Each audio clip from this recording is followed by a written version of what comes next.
चीज है प्रत्यार्पण संधि। अभी भारत ने प्रत्यार्पण संधि के तहत अमेरिका से तहव्वुर राणा को वापस भारत में लाया है। ये वही व्यक्ति है जिसने मुंबई ब्लास्ट का 26/11 ताज होटल और जो मुंबई में ब्लास्ट हुआ था उसका मास्टरमाइंड था। यह कनाडा का नागरिक है, पाकिस्तानी मूल का है, कनाडा में जन्म लिया। पाकिस्तानी चाहे जहां भी जन्म लोगे डीएनए तो चेंज नहीं होने वाला है। सोच रहे तुम आतंकवादी ये बनोगे जाके वहां पे। तो कनाडा का नागरिक है, इंडिया में आके 2008 में 26/11 हमला कर दिया और यूएसए में जाके शिफ्ट हो गया। अब कनाडा कह रहा है कि भैया नागरिक मेरा है, इंडिया कह रहा है कि भाई हमारे यहाँ कांड किया है तो नागरिक किसी का हम टांगेंगे, और ये अमेरिका में गिरफ्तार है। अब ये अमेरिका में कैसे गिरफ्तार हो गया? देखिए, हमारी खुफिया एजेंसी वाले थोड़ा तो भाई एक्टिवेट रहो, थोड़ा एडवांस बनो। ये हमारे यहाँ ताज होटल पे हमला किया, ताज होटल पे, और इसकी खबर लगी ब्रिटेन को। ब्रिटेन ने इसके बारे में सूचना निकालना चालू किया तहव्वुर हुसैन राणा और डेविड हेडली के बारे में। और ब्रिटेन की खुफिया एजेंसी मिलिट्री इंटेलिजेंस उसकी यूनिट 5 MI5 कहा गया, MI5 ने अमेरिका को यह सूचना दिया कि जो मुंबई बम ब्लास्ट के 2 मास्टरमाइंड है, तहव्वुर राणा और डेविड हेडली, ये दोनों शिकागो में हैं। इस आधार पर 2008 में हमला हुआ, उसके अगले साल 2009 में अमेरिका ने इसे गिरफ्तार कर लिया। अमेरिका इसे क्या कर लेता है? गिरफ्तार कर लेता है।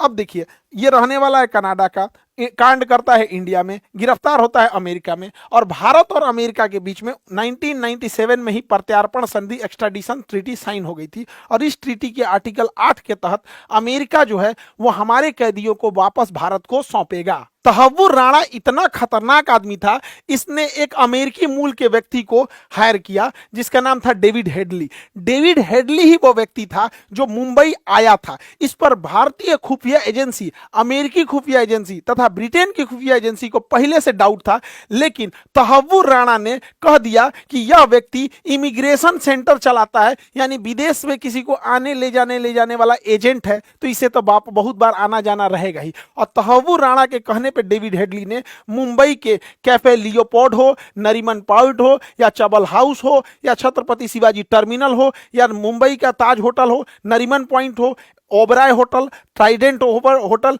जितने भी जगह थे जहां ब्लास्ट हुआ था, इसी ने उसकी पूरी तरह से फोटोग्राफी की थी, वीडियो रिकॉर्डिंग किया था। कहां पर आतंकवादी आएंगे, कहां पे होटल में रुकेंगे, कहां से टैक्सी लेंगे, तहव्वुर राणा के कहने पे डेविड हेडली ने किया था। डेविड हेडली अभी अमेरिकी जेल में है और इसे भारत लाया जा चुका है, और इसी ने पूरा ताज होटल में ब्लास्ट का कांड रचा और मुंबई का नक्शा खींचा। देखिए, मुंबई जो है ये है आपकी मुंबई, लेकिन मुंबई यह है, इधर भी समुद्र, इधर भी समुद्र, नीचे भी समुद्र। तो मुंबई के ऊपर ये वाला एरिया आता है ठाणे, और ये वाला एरिया आता है कल्याण, तो ये सब थोड़ा दूर हो जाते हैं। और ये है आपका नवी मुंबई। अभी विकसित किया जा रहा है नवी मुंबई को, क्योंकि फ्यूचर नवी मुंबई में है। लेकिन मुंबई में जो सबसे महंगे एरिया है वो ये तो है आपका मुंबई। मुंबई का सबसे महंगा एरिया ये साउथ मुंबई है। तो आतंकवादियों को डेविड हेडली ने बताया था कि यहीं पर ज्यादा तुम्हें टारगेट करना है। यही कारण है कि उसने साउथ मुंबई, ये मुंबई का नक्शा है, ये तो पूरे अगल बगल का भी है, इसमें यहां पर मुंबई में इसने चबल हाउस पे,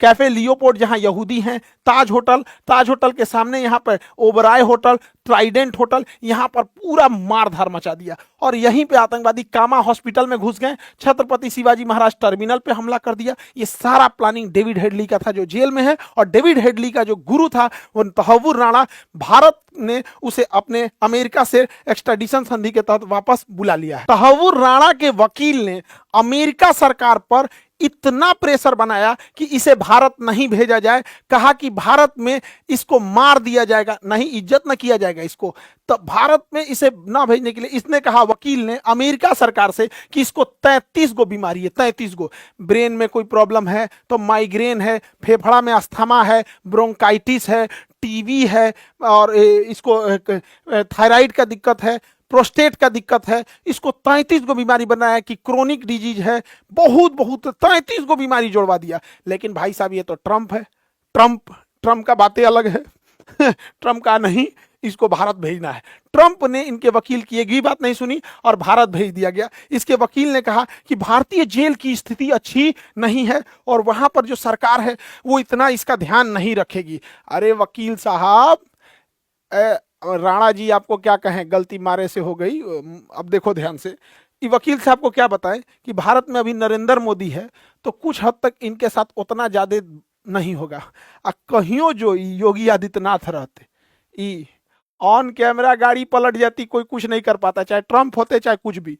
जो भारत पे इतना बड़ा हमला करेगा उसको बैठा के कोई इज्जत कर रहा है। फिलहाल तहव्वुर राणा, और ये तो अभी जेल में है, तहव्वुर राणा को एनआईए जो है अपने यहाँ इंदिरा गांधी एयरपोर्ट पे उतरते गिरफ्तार कर ली है। और किसी भी व्यक्ति को कोई जांच एजेंसी हो या पुलिस हो अपने यहाँ रखने से पहले उसे कोर्ट में पेश करना होता है। तो एनआईए इसे कोर्ट में पेश करने के लिए लेके गई। एनआईए ने इसे दिल्ली के पटियाला हाउस कोर्ट में प्रस्तुत किया और पटियाला हाउस कोर्ट ने राणा जी को कह दिया कि मुझको राणा जी माफ करना, 18 दिन का जिम्मेदारी दे दिए एनआईए को। अब एनआईए वाला क्या कांड करेगा आपके साथ हमें नहीं पता। भाई एनआईए वाले आप अपना स्वतंत्र हो यहाँ। हालांकि दिल्ली में देखेंगे तो Patiala house court, Rouse Avenue court, 30 Hazari court, ये बड़े फेमस कोर्ट हैं। तो नरेंद्र मोदी और एस जयशंकर साहब के नेतृत्व में विदेश नीति में एक चीज तो हुआ है कि भगोड़े लोग चाहे मेहुल चोकसी हो, अब अगला नंबर नीरव मोदी का है और विजय माल्या का है। इन दोनों लोग को भी बहुत जल्दी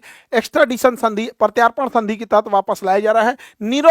विजय माल्या का लगभग हर एक रास्ता क्लियर हो चुका है। अब विजय माल्या बस आखिरी दाव लगा रहे हैं ब्रिटेन में कि हमको एसाइलम दे दिया जाए। ब्रिटेन एसाइलम देगा नहीं, वापस ये आएंगे और नीरव मोदी आएंगे। तो देखिए, भारत की संपत्ति को कोई लूट के लेके जाए, थोड़ा समय लगे लेकिन इसको जरूर वापस लेके आना है। इससे क्या है कि संवैधानिक संस्थाओं पर फेथ बनता है। जबकि आप अपने मन से सोच के देखिए कितना शातिर थे सब, ये मेहुल चोकसी हो जाए चाहे नीरव मोदी हो जाए, पीएनबी बैंक से किस तरह से लेटर ऑफ क्रेडिट निकलवा दिया, ऊपर तक जानकारी नहीं दिया, एलओयू लाया जानकारी नहीं दिया, even CBS system, core banking system में भी नहीं चढ़ाया। इसका मतलब आप सोचिए कि भारत में कितने करप्ट लोग बैठे हुए हैं। तो ऐसे में किस तरह से अंग्रेज जब आए होंगे सब, तो ऐसे ही ना लोगों को मिला मिला मिला मिला, किसी राजा को मार दिया, किसी को मिला लिया, हमें गुलाम बना दिया। आज भी देखिए पढ़ाई लिखाई से जो पढ़े लिखे लोग हैं वो ज्यादा करप्शन कर रहे हैं। आई होप आप इस घोटाले को समझ गए होंगे।